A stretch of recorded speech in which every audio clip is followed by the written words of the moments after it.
Thanks, Ariel. It's just a real pleasure to be here, and I appreciate you all sticking around for the final reader, which is me, right? This is the prologue to my novel, currently titled Eva.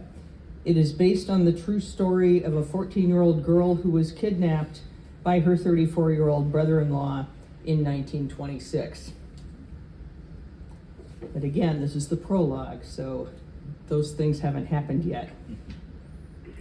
Her mind had become a window on a train. She lived only there. She was 97 years old. No, 7. Yes, that was the right number, 7. Her socks wouldn't stay up. Her shoes hurt. She had a place to sit, one half of a seat in her family's compartment, but she preferred to stand, nose to the window, everyone out of sight behind her. Father, married sister and her husband just home from the war, teenage sister who pretended to be bored, and little brother who fidgeted and occasionally kicked her bare shins, though she would not grant him even a glance. If she did not move her head, she could not see their faces, which was important because she had to stay in her mind, where there was only motion, only rushing through the long hours of wheat country and the low hills of Indian country. And then as night fell, the train began its stately climb through the mountain passes, hugging slopes so steep the branches of the pines brushed the window, and over the rattle of the pistons she could just make out an owl's gentle coaxing. Sleep, little girl, sleep. Soon you'll be in Seattle. Soon. First you must sleep. At last she turned from the window, curled into her father's lap, and slept. In her dreams, her dead mother whispered in Danish and caressed her moon-pale hair, while the pine needles caressed her hand, until the whispering needles turned into Famo's hand, and her mother's murmur became Famo's voice. Eva, time to wake up. Eva, you have a visitor. She did not want a visitor. If she kept her face to the window, eyes closed, she would not see the visitor or Famo, even though Famo was her favorite of all the aides, or this stale nursing home room. If she kept her face to the window, she would see green stalks of spring wheat landing full backbends in the wind. She would see the Blackfeet teepees clustered near the creek beds. She would see the steep forested slopes give way to alpine basins scattered with balsam root and paintbrush and lupin and snow patches, and then the glaciers so bright they made your eyes hurt. She would slip off these blankets and walk, not bent, but tall and strong, into the dazzle of the ice, which was not cold but warm, because in it was her mother's caressing hand. Eva, your granddaughter Laura is here. She would love to see you. Granddaughter? What an absurd thought. It was she who was a child, a motherless girl child, whose life was now a window on a train that was not taking her from one place to another, from one life chapter to another. No, this train was like a fly fisherman casting on the Milk River, flinging her upward into the glaciers, into the sun itself, into a universe that lay over the only 2 horizons she had ever known. 1, the distant mountains, and 2, the before and after of her mother, who left forever on that other train, eastbound, packed like a set of china plates in a long box. Eva's oldest sister, Rachel, had traveled with their mother on that trip, not next to the long box, but in the passenger car. Rachel wore a new black bonnet that made her look like an old lady on her way to church.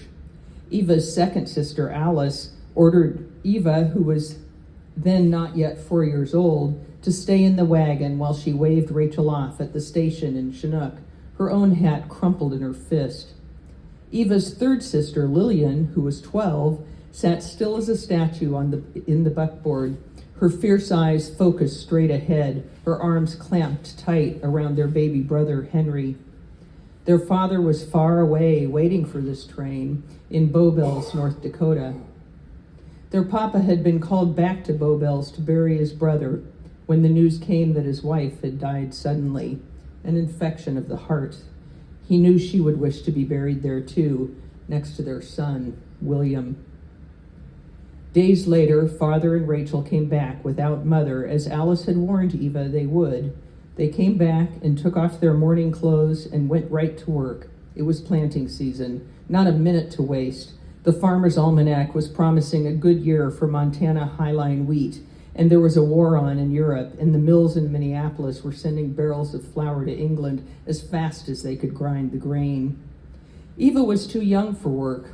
Lillian was in the kitchen from dawn to dusk, cooking for her father and big sisters and a rotating cast of bachelors, new arrivals from Norway and Denmark and Germany, who had shown up too late to turn the sod this season on their own claims. Lillian told Eva her job was to take Henry outside and play.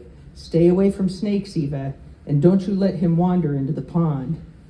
Eva and Henry, who had only just started to walk, scraped dirt into mounds and drew pictures with sticks and tried to capture the little blue butterflies.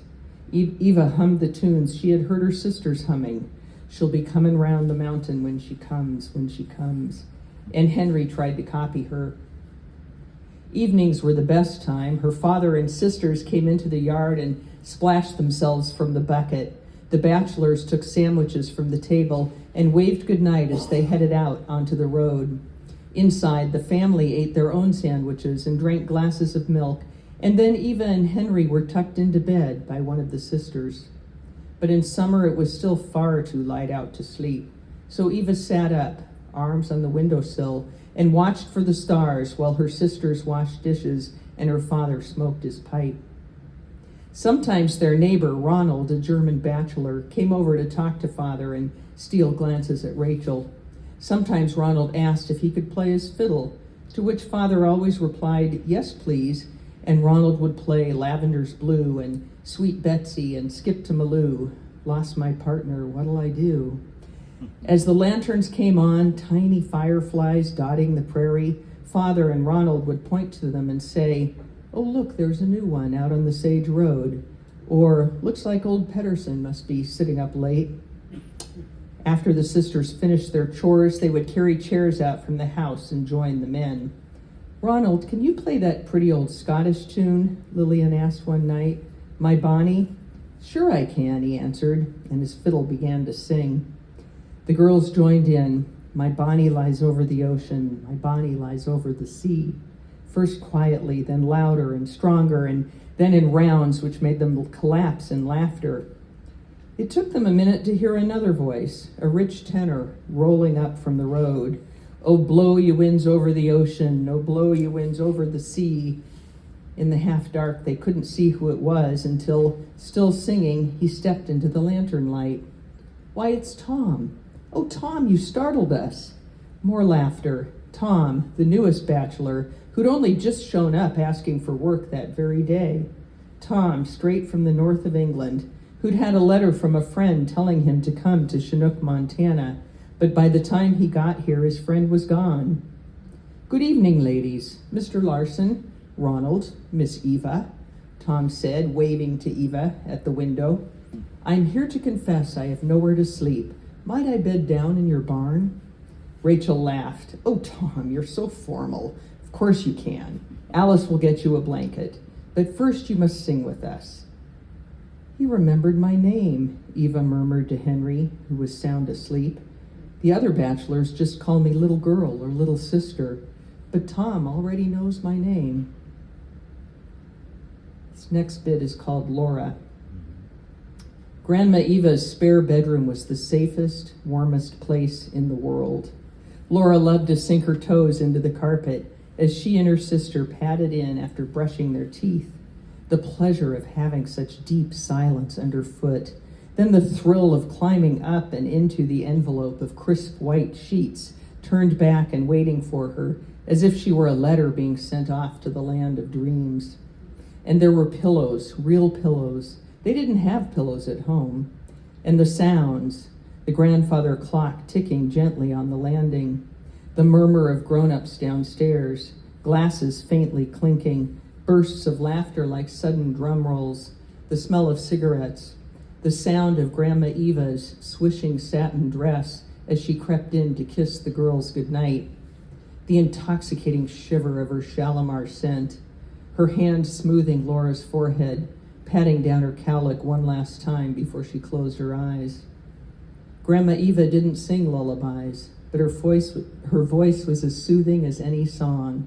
"Good night, my dears. Sleep tight. Sweet dreams." Grandma Eva was a beacon. She was a haven. She was a room full of books and velvet.